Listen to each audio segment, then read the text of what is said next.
Let me go ahead and see if we can get rolling up here on Zoom for me right quick. Let me get rolling up here. All right, Roland, what's on your mind? Hey, sir, how's it going today? Good afternoon. Happy no Thanksgivings to you. One of the things I wanted to chime in on specifically was the hair situation and about Abbott. My perspective is that Abbott was trying to make sure that white people who want to wear black ethnic style type of hairstyle, they wouldn't be judged by black American people and they kind of throwing up like a reverse racism type of shield. And I wanted to see what your thoughts is on that talk. I agree with that 100,000%. The only reason that he would do that is if he saw some way to backfire it on black folks. So there's definitely a white supremacist strategy behind it. As a matter of fact, in places like Texas, Florida, you see them right now. They are basically preparing the land and the groundwork for white folk to have control of the wealth and the resources for perpetuity. So in Florida, they want to get rid of property taxes. Same thing in Texas. Well, who are the majority of the property owners? Who's that? So, and what is the biggest asset you have in America? Really, real estate. Mm-hmm. So now you want to talk about locking in the wealth. You want to talk about that? Well, Jason, why would they do that? Because if their numbers are dropping, they're scared that if we become the majority, we're going to change the laws. So, okay, if you got property taxes, it's a whole lot easier to simply raise property taxes than it is to pass property taxes. If you're in a place that doesn't charge income tax and doesn't have a property tax, it's a whole lot harder to create a property tax than it is to raise one that's already there.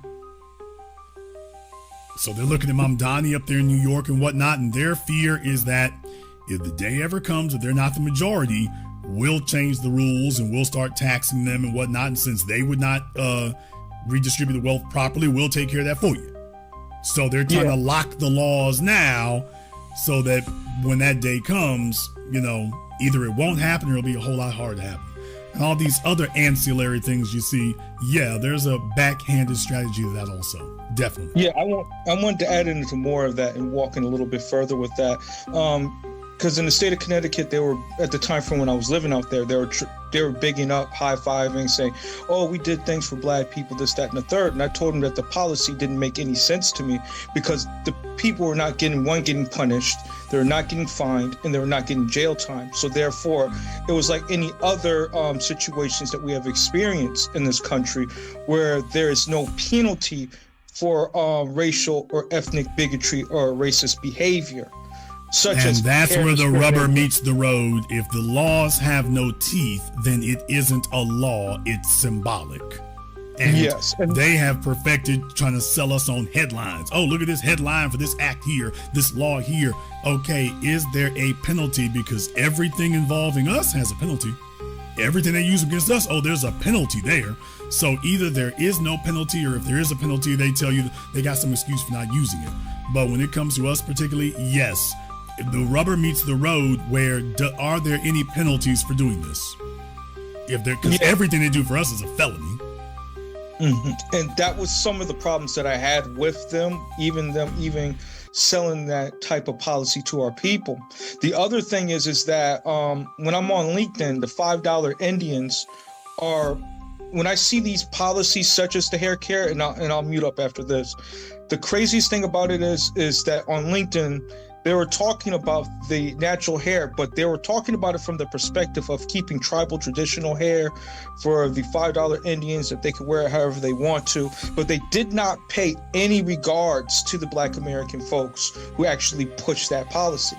And then to double down, when they had to chance to make it national or make it a national policy underneath the federal law, the three Native American people, if they're a $5 or not, I don't care. I don't care to delineate. I just look at them as a problem.